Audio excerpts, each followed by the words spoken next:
machine, washing machine, washing machine. पश्चिम बंगाल की मुख्यमंत्री ममता बनर्जी ने बुधवार को बीजेपी पर तंज कसने के लिए एक अनोखा तरीका अपनाया। उन्होंने वॉशिंग मशीन वाला प्रदर्शन किया। कोलकाता में तृणमूल कांग्रेस की ओर से तैयार किए गए मंच पर एक प्रतीकात्मक वॉशिंग मशीन लगाई गई। इसे बीजेपी की वॉशिंग मशीन बताया गया। मुख्यमंत्री ममता बनर्जी ने इसमें काले कपड़े डाले और सफेद निकाले।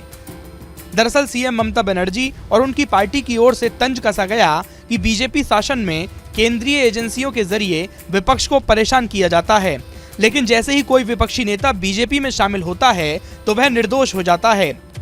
टीएमसी की ओर से इस प्रदर्शन का वीडियो भी ट्वीट किया गया, जिसमें बताया गया कि यही है बीजेपी की वॉशिंग मशीन का जादू।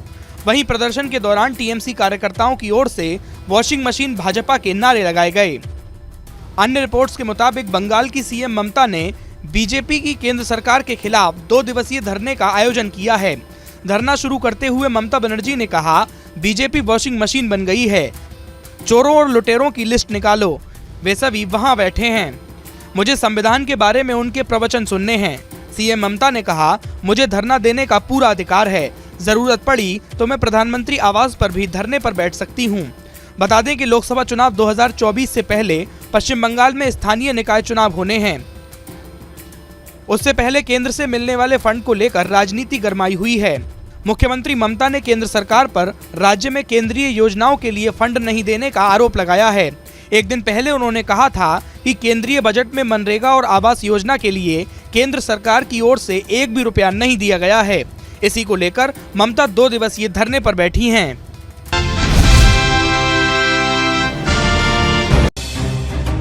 कर्नाटक विधानसभा की 224 सीटों के लिए बीते दिनों चुनाव की घोषणा कर दी गई है। जहां मतदान की तारीख 10 मई रखी गई है, तो वही मतगणना की तारीख 13 मई तय हुई है। ऐसे में राज्य में राजनीतिक सुगबुगाहट भी बढ़ गई है। तरह तरह के सर्वे भी सामने आने लगे हैं। इसी बीच सी वोटर ने भी एक सर्वे किया है, जिसमें चौंकाने वाले दावे किए गए हैं। कर्नाटक में किस पार्टी की जीतने का अनुमान है? इस सवाल के जवाब में जनता ने सर्वाधिक कांग्रेस का ही नाम लिया। कांग्रेस को 39%, बीजेपी को 34%, जेडीएस को 17%, तो वही अन्य को 10% लोगों के वोट मिले। कर्नाटक में कांग्रेस के सरकार बनाने का अनुमान सर्वे में लगाया गया है।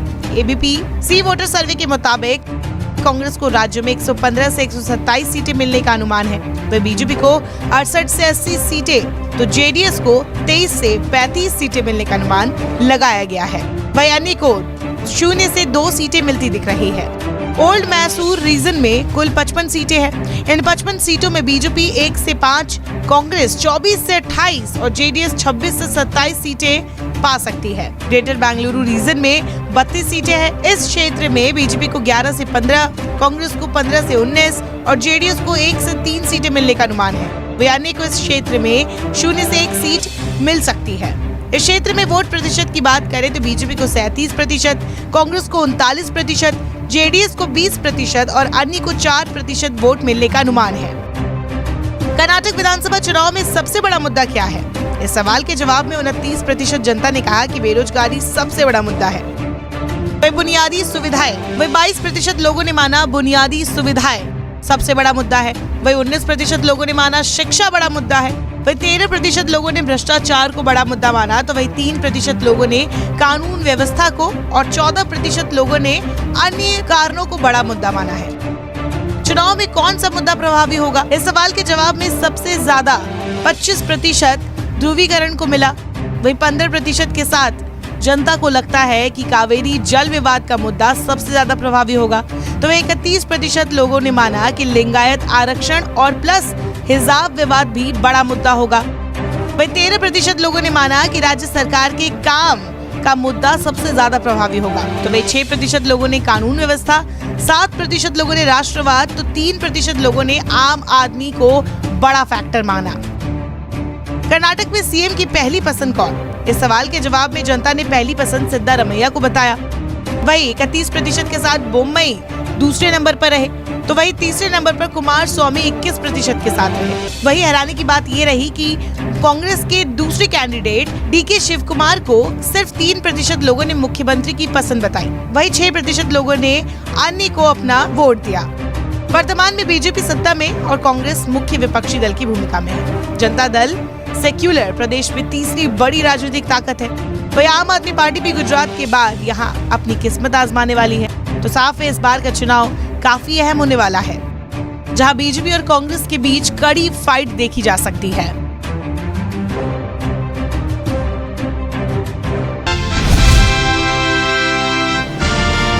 दोस्तों आज की वीडियो आप सभी के लिए काफी ज्यादा इंपॉर्टेंट होने वाली है। थोड़ा सा टाइम निकालकर आप लोग ये वीडियो देख लेना। अगर आप लोग गूगल पे, फोन पे, पेटीएम जैसे यूपीआई ट्रांजैक्शन करते हो तो आप लोगों को पैसे भेजने पर या लेने पर 1.1% का चार्ज लग सकता है। अब मैं आप लोगों को घुमा फिरा कर नहीं बताऊंगा, मैं आप लोगों को साधारण भाषा में बता दूंगा कि किन लोगों को यूपीआई पेमेंट करने पर 1.1% का चार्ज देना होगा और किन लोगों को चार्ज नहीं देना होगा। तो आप लोगों को यूपीआई पेमेंट चार्ज को लेकर काफी सारे डाउट हैं, तो आप लोग वीडियो को अंत तक देख लेना, आप लोगों को डिटेल के साथ पता लग जाएगा। और अगर आप लोगों को ये वीडियो पसंद आए तो दिल से लाइक कर देना। चलिए शुरू करते हैं। दोस्तों पेटीएम, फोन पे, गूगल पे के जरिए यूपीआई के जरिए हर महीने करीब 8 अरब के रुपए का लेन देन होता है। हालांकि मंगलवार रात अचानक एक खबर आती है कि अब यूपीआई पेमेंट करने पर सरचार्ज लगेगा। एनपीसीआई के हवाले से ये खबर आती है। इसके बाद यूपीआई पेमेंट को लेकर सोशल मीडिया पर तरह तरह की प्रतिक्रियाएं आने लगी हैं। हालांकि कल एनपीसीआई ने इस मामले में चल रहे गफलत को खत्म करने की कोशिश की है। एनपीसीआई एजेंसी ने साफ कहा है कि यूपीआई पर आम लोगों के लिए पेमेंट पहले की तरह ही फ्री रहेगा और किन लोगों को 1 अप्रैल से यूपीआई करने पर 1.1% का चार्ज लगेगा ये भी साफ कर दिया है। National payment corporation of India यानी एनपीसीआई की तरफ से ये unified payment interface UPI payment से जुड़ा एक सर्कुलर जारी किया गया है। इसमें 1 अप्रैल से यूपीआई से होने वाले मर्चेंट ट्रांजैक्शन पर प्रीपेड पेमेंट इंस्ट्रूमेंट चार्ज लगाने की कोशिश की जा रही है। इस बदलाव का असर करोड़ों लोगों पर पड़ेगा। सर्कुलर में 1 अप्रैल से 2000 रुपए से ऊपर के लेन देन पर 1.1% का सरचार्ज लगेगा। यह चार्ज मर्चेंट ट्रांजैक्शन यानी व्यापारियों को पेमेंट करने वाले ग्राहकों को देना होगा। अब मैं आप लोगों को सिंपल भाषा में बता देता हूं, जैसे कि अगर आप पेटीएम वॉलेट या कोई भी वॉलेट हो आपके पास, अगर आपका उसमें वॉलेट में पैसा पड़ा है, अगर आप लोगों ने 2000 से ऊपर का ट्रांजैक्शन क्यूआर कोड पर किया, मर्चेंट पर किया, तो आप लोगों को 1.1% का चार्ज देना होगा। और वही वॉलेट बैलेंस आप लोगों ने किसी के वॉलेट में भेजा तो उसके लिए आप लोगों को चार्ज नहीं देना होगा। और अगर आप लोग एक यूपीआई चलाते हो जैसे गूगल पे, फोन पे, पेटीएम, उसकी यूपीआई यूज करके किसी के यूपीआई आईडी में या किसी के बैंक अकाउंट में या किसी के क्यूआर कोड पर जिसमें बैंक अकाउंट लिंक होता है, आप लोग 2000 या इससे ऊपर का ट्रांजैक्शन करते हो तो उस पर कोई भी चार्ज नहीं जाएगा। यानी दोस्तों ये बिल्कुल फ्री रहेगा। चार्ज किनको लगेगा? अगर आप वॉलेट से 2000 से अधिक का ट्रांजैक्शन करते हैं तो आपको इंटरचेंज फीस लग सकती है, लेकिन ये चार्ज मर्चेंट को लगेगा। मर्चेंट को, जिस दुकानदार को आप पेमेंट कर रहे हो तो उसको ये चार्ज लगेगा। अगर आप प्रीपेड पेमेंट इंस्ट्रूमेंट पीपीआई जैसे कि वॉलेट, क्रेडिट कार्ड से यूपीआई पेमेंट करते हैं तो आपको इंटरचेंज फीस देना होगा। ये बिल्कुल वैसा ही है जो क्रेडिट कार्ड और डेबिट कार्ड के केस में होता है। बैंक टू बैंक ट्रांजैक्शन अभी भी पूरी तरह से फ्री है। और अगर आप लोगों ने debit card, credit card use करके आप लोगों ने वॉलेट में बैलेंस ऐड किया तो भी आप लोगों को चार्ज देना होगा। अगर आप लोगों ने अपने कार्ड का वॉलेट बैलेंस से यहाँ पर पेमेंट किया तब भी आप लोगों को चार्ज देना होगा। और दोस्तों जैसे कि मैंने आपको बताया 1.1% चार्ज लगेगा, मगर वो सभी पर एक जैसा नहीं होगा। इसका चार्ज अलग अलग प्लेटफॉर्म में अलग अलग होगा। और दोस्तों ये जो नियम है 1 अप्रैल से लागू हो जाएगा। और दोस्तों हालांकि अभी तक सरचार्ज लगाने प्लान पर कंफ्यूज बनी हुई है। जब ये 1 अप्रैल से लागू हो जाएगा तभी यहाँ पर पक्की बात पता चलेगी कि किन जगहों पर पेमेंट करने पर कितना क्या चार्ज लगेगा। वैसे आप लोगों को ज्यादा घबराने की जरूरत नहीं है। तो वैसे जब भी आप लोग ट्रांजैक्शन करोगे तो आप लोग लोगों को पहले ही शो करा दिया जाएगा कि इस मर्चेंट को अगर आप लोगों ने 2000 से ऊपर का पेमेंट किया तो आप लोगों को इतने % का चार्ज देना होगा। वहां पर आपको साफ साफ दिखाया जाएगा। तो चलिए दोस्तों, आशा करता हूं आज का वीडियो आप सभी को पसंद आया होगा। अगर पसंद आया हो तो लाइक कर देना, अपने दोस्तों के साथ भी शेयर कर देना। चलिए दोस्तों, मिलते हैं अगले नए वीडियो में, तब तक के लिए खुश रहिएगा। Bye bye.